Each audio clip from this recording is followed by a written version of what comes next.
This week, the King attended the state opening of Parliament. It's an extraordinary event that delivers all the usual pomp and ceremony you would expect of a seemingly sacred British political tradition. It was, however, extraordinary for all the wrong reasons. As the King spoke, Keir Starmer was fighting for his political life. When Starmer took office, he did so on a platform of change. Change to improve the UK's economic performance, change to increase domestic living standards, change to improve standards in public life, change to the tone and the pace of events.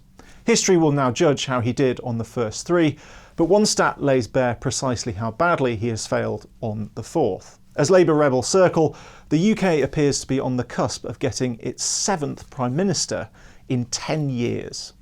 This time a decade ago, David Cameron was in number 10, and he was arguing as passionately as he could that voters in the UK's referendum on membership of the European Union that June should vote to remain. And he failed too. Whichever way you voted in that referendum, the decade that followed has been dramatic, dark and destabilising.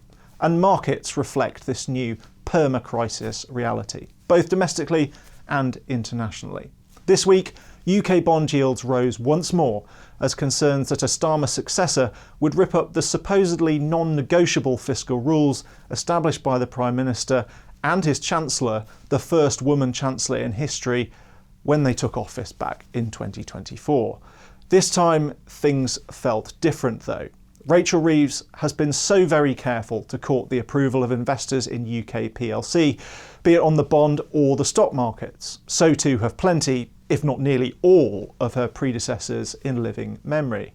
Now it appears the gloves are off, with one Labour MP openly saying that bond markets will have to fall in line if a centre-left administration takes the reins. Politics is now leading the markets, and not the other way around.